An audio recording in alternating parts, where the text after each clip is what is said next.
What's up everybody, welcome back to the channel. It's 2018 and I want to say the first thing, Happy New Year.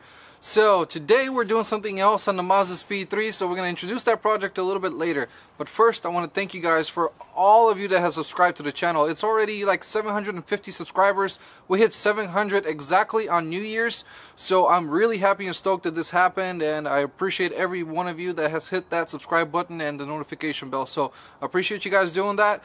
Thank you so much, and that's what gets me going to upload more videos in the future. So again, please smash the thumbs up, please subscribe to the channel if you haven't already. Please make sure you click that notification bell so you get all notifications when I upload new videos. And 2018 is going to be a very exciting year since we have so many different projects that we have to do on the cars, and they're all going to be really exciting, and there's so many of them, so there's going to be a lot of videos coming out very shortly in 2018.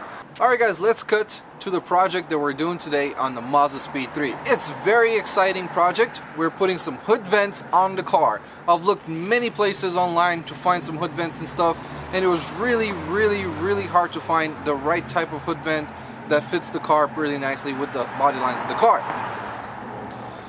So today we're installing some hood vents.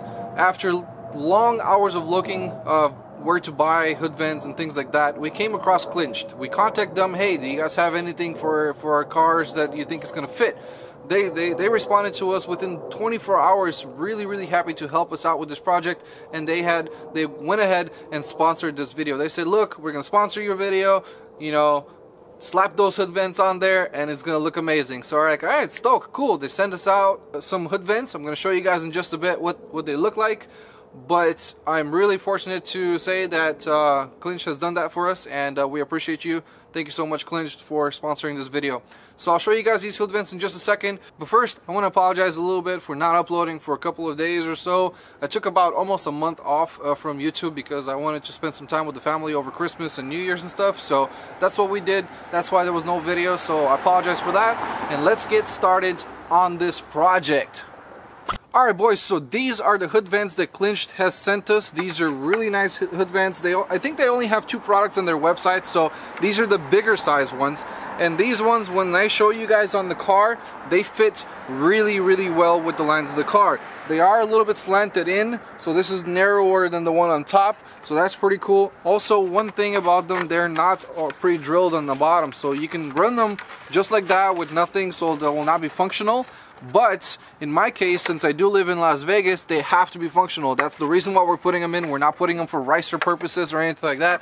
We're putting them in because in Las Vegas it's extremely hot, and in the summer the car heat soaks a lot of heat under the hood. So we want to try to make that escape as much as we can, and it was one way to do it. Either buy yourself a freaking $1,200 hood from DG Motorsports with a hood vent on it, or custom make it. And we chose to go the route of custom making things because custom making things is way better, and you have more sentimental value to it, and you just love it and all this kind of stuff. And it's just build stuff, guys, just build stuff. Alright, so anyways, these are the hood vents that's gonna go on the car right now. We're gonna mock them up real quick so you guys can see what they're gonna look like before we start doing the project. And I'll show you guys every single step of how this is done so you guys don't miss out. If you want to do this yourselves, I strongly recommend.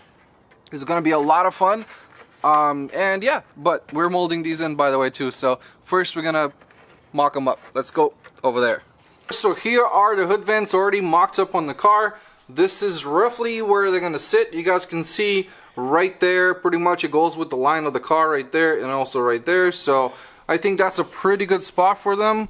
I don't know how good you guys can see, but yeah, they look pretty damn good like that. There's another view here. So the car's gonna look really aggressive with them on, so that's cool. I like them. Let's get to building or starting or making things.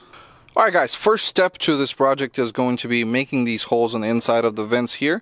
We want to make sure they're nicely open here, so we're gonna first grab ourselves some tape and tape that off so we can have like a white surface so we can draw on, and then we're gonna make ourselves a little drawing of where the hole is going to be, up to where exactly. That way we can cut that with the Dremel tool inside there really nicely. So let's get started, and we're gonna do that right now. Alright boys, there you have it. I don't know if you guys can see it, but you guys can see the outlines. Those are rough drafts, so don't be too excited. Don't get too excited about it. It's not going to be exactly like that probably. But yeah, they look pretty good. Nice little outlines there. I suggest you guys do the same thing if you wanna do this. You know, tape them off, make a real nice little line that you guys can see there, and then start cutting it out. I'm gonna go ahead now and set up the Dremel tool on the cutoff wheel, and then also the little grinding things from the angles here, and we should be able to cut these pieces out real easy. So I hope you guys enjoyed that little time lapse of me marking the insides of the actual, you know, hood vents here where we're gonna be cutting and stuff. So I really strongly suggest you do that. Next thing you're going to need is a Dremel tool with a cutoff wheel specifically on it. We have one of these quick release ones, so this should do pretty well. We're going to make the straight lines with this, and then after that we're going to move over to one of these type of a grinder type of tools so we can grind off the sides there and the curve.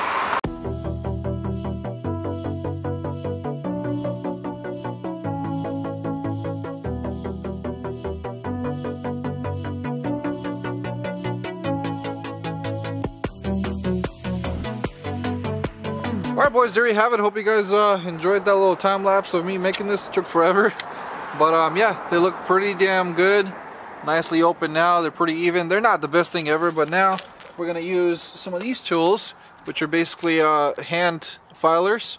I have a flat one and a curved one. And I'm going to go ahead in there and make sure these straight lines are straighter and the curves are more even. I'm not going to show you guys how to do that. I mean, I'm sure you guys can figure that out yourselves. Just start sanding them down like this and making them as even as possible. Again, this is not going to be seen, so it doesn't matter. I just like to perfect my things, so that's what I'm going to do. And yeah, I'm going to go ahead and do that, and then I'll cut you guys back in when I'm done. They're perfectly done. Took a while to do, but unless you're really looking for flaws, you're never going to know that they're actually being cut like that. So, looks really good. We're going to start mocking them up on the car now and start taping off the car and making the trace line where we're going to start cutting the hood. So wish me luck. Alright boys, so we're starting to cut the hood now, and one way to figure out how to do this is either measure on each end or measure your actual piece and then trace it onto something, then lay it on there, and then do all that stuff. I don't know. That's what I did pretty much. So let me show you guys what I did. Take that off. Cool.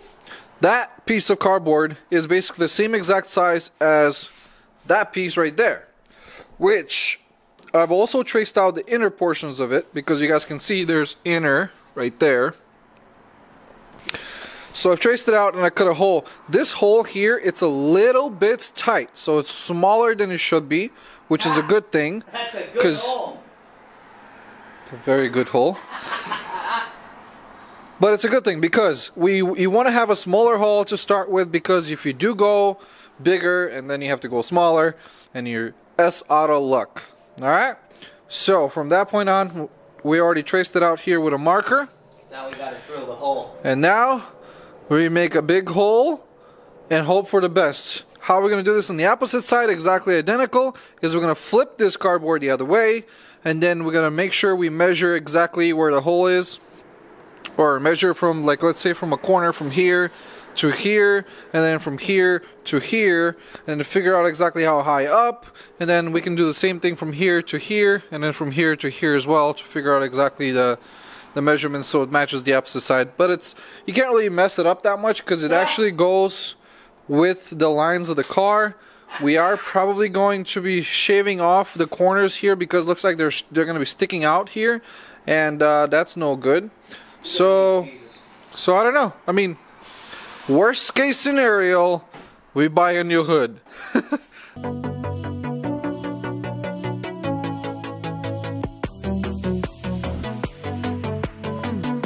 Alright boys, there you have it. I've already cut through it. There's no going back now. I am going to go ahead and come under here now. And actually I'm going to go from the top still. And I'm going to just go a little bit deeper here where the skeleton is. And hope we can get through that. And yeah, so I'm going to continue doing that real quick, and I'll show you guys once we take it off. There you have it boys. I've removed it. We currently have hood canards. These pop out automatically at 100 miles per hour and you go space mode. Just like that Tesla wing. But yeah, it looks pretty good under here. Just gotta cut off all of this excess extra support, which, oh boy, I don't know what's gonna happen, but well, that's that. Let's continue doing this. There you go, boys. Already in there. Haven't riveted or anything in there, but it's perfectly in the hole. It covers the hole perfectly, so that's a good thing. There you go. Yeah, they look pretty good on the outside. They're not the best thing in the world on the outside at the moment, but you know, the corners need to be shaved off here, as you guys can see. They do flex, so they're made out of plastic, so they do flex. That's a good thing. But the corners will need to be shaved off a little bit. But that's not my goal. My goal is to put them on the inside. So I'm gonna see how they're gonna look. I'm gonna try to cut off more of the hood support on the opposite side, so that way this will flush in, and put them on and see if it looks better. I'll see. I'll let you guys know which way we're gonna put them, on the outside or on the inside. Alright guys, so it looks like we're going to be cutting off the video here. There's going to be a part 2 of this video coming up very shortly. I think I'm actually going to be releasing both videos at the same time. So stay tuned for that. Go in the description, check out this link. That's going to link it to the second video so you guys can continue watching this episode. And yeah, sorry we couldn't get it done today, but we lost a lot of sunlight outside and we just couldn't finish it up. I got kind of tired as well. Cutting was not the most painless you know, deal that I've ever done. So but I have some experience from cutting the fender flares, so it wasn't that scary to me. If you ever did any kind of cutting on metal on a car, you should know what it's like. One thing to mention though, when I was cutting, I didn't cover my windshield, and I should have. That was a big mistake I did. So if you guys are doing this, pro tip, make sure you cover your windshield with some kind of cloth or something so that the sparks don't hit the windshield, because those sparks are actual small little I mean, small little metals or whatever you want to call them. I don't know what they're exactly called, but they're sparks. So when they hit your windshield, they are going to nick that windshield. It's going to make small little dots on your windshield, and it's just you're going to have a rough windshield. It's going to have small little nicks on it. The positive side of all this is my windshield just got cracked about 3 or 4 days ago in the freeway by a freaking trucker that had a whole bunch of sand falling off of his back, the back of the trailer, and a big old rock, pretty much, like it was about this big. I actually saw the rock hit the windshield and nicked it in the bottom left corner of the windshield, which is the passenger side, and I have to replace my windshield. So my windshield is going to get replaced within probably the next week or two. So I'm not worried about the little nicks that I did. But if you guys are doing that on your brand new cars or anything like that, cover up as much of the car as possible so none of that dust or metal or anything goes on top of it, because cleaning it is going to be a pain in the butt, and if it gets on your windshield, yeah, you're going to be scratching up your windshield and stuff. So make sure you guys do that. Alright, I'll see you guys in the second episode. Go in the description and check out the next link. Make sure you like this video, make sure you subscribe to the channel. Please share the video if you guys enjoyed it, and I'll see you guys in the next one. Peace out, and don't forget, what's behind you doesn't matter.